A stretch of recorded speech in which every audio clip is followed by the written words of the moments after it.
You like that intro? I like that intro. Diesel Creek did one of his trucks, and it was on a bunch of his earlier videos. I thought it was kind of neat. Plus, I've been out playing around. Drove the truck for about 3 hours today. Not doing anything important necessarily, just kind of running some weekend errands. And I wanted to test the functions. In this video, I'm going to talk a little bit about the wiring. This is definitely by all means not how to wire a truck because it is very complicated. And I've already got everything buttoned up underneath there, so we don't even need to look at it because it is not necessarily pretty. But what I did, everything, ignition wire, turn signal wires, are all hooked up to the steering column. The brake light I could not get to work. I'll talk more about that here in just a second. But that's all hooked up to the column. Now, I've got this set up down here. One is battery, one is ignition. And what I did, I actually, up in there is the factory radio harness. And I tapped in for the ignition signal off that. And then I ran a bigger battery cable up to the junction box under the hood. This will be covered by a console, but it kind of gives you an idea of maybe how some of the wiring's done in this truck. Biggest issue I ran into with the turn signals were getting them to work with the brakes, because you know your turn signal and your brake all uses the same bulb. So it's not prettied up back here, but that little box right there is a Curtis converter box. 3 wire to 2. And what that does, it gives you left and right turn signal and a brake input, and then it combines them to where you've got, one bulb does 2 functions. So what I did for the brake is I just wired it to the hot, ran it down into there, and then put the factory turn signals into that box, and then coming out, wired them both to the taillights. That way trailer and everything is, universal. If you're going to start a project like this, you need to get these books. This one probably not necessary, depending on how much of the stock wiring you're keeping. Me, I didn't keep any of it. I'm 100% Ford wiring, except for the steering column. Everything else is Ford.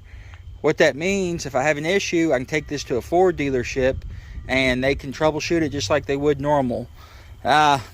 My points, like my ground points and things like that, are moved around, but all the connections are stock. This is a lifesaver right here. I got this on sale on eBay for like 45 bucks.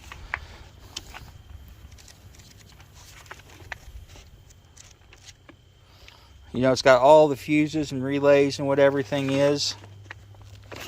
I mean, why everything. But the main thing that I used are these.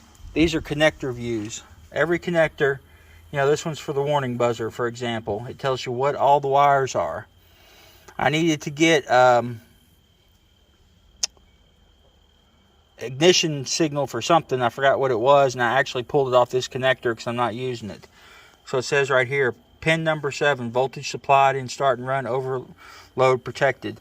That means it's got a fuse on it.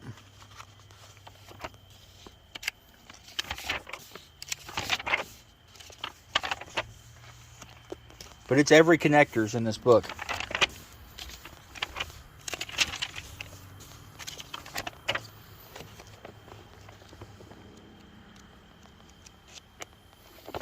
But this is the switch for the what they call it, the multi-function switch. And it's weird the way it works. Also, something else I had to do, I had to add a second flasher for the hazards. I don't know why, but it all works now.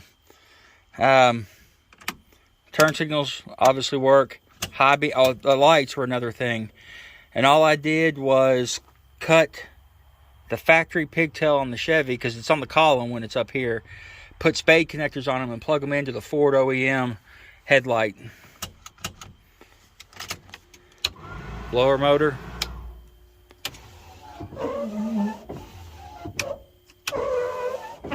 Wipers. There's some issues with the wiper motor, and I've only got 1 speed, but that should be all that I really need.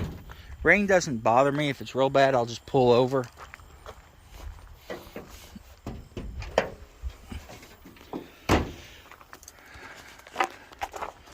You can see I've got just a temporary wire here for the wiper. The factory OEM plugs to the firewall, I cut the firewall to meet the Ford connectors. So those are bolted in there. They're side by side here. I think they're spread apart on trucks and vans. One thing I've got to do sooner than later, the PDM, I need to put some sort of enclosure in it, but I'm going to have to extend it. What I'm probably going to do is build it into a small ammo can and put it right here on top of the IDM. Headlights were something else I changed a little bit. Over here is the connector for the, I think it's the right side high and low beam. Not very big wires. You know, this runs old incandescent bulbs. So what I did is I used that to trigger these relays. One's high, one's low. And one thing I'm still dealing with on this, when the lows are on, the highs bleed through just a little bit. Everything seems to work fine. It's just got a little bit of bleed by. Because one bulb is the low and then both bulbs when you go on high. So I got to play around with that. That could be something with one of these bulbs messed up. It could be something with maybe my wiring. I don't know. I haven't gotten that far. Because when I replace these bulbs, I'll get some more testing done. I was fortunate. All of my connectors had enough room to reach. I don't like electrical tape and never use it.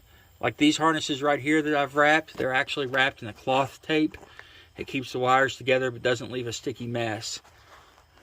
Factory HVAC stuff, it's actually tucked up underneath the dash as well in case I want to do something with that. If you notice, there's no batteries up here. They're in the back.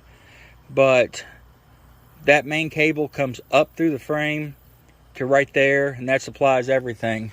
Both alternators go to that. The main power to the fuse blocks, everything. Then you've got the starter solenoid and everything it controls with that.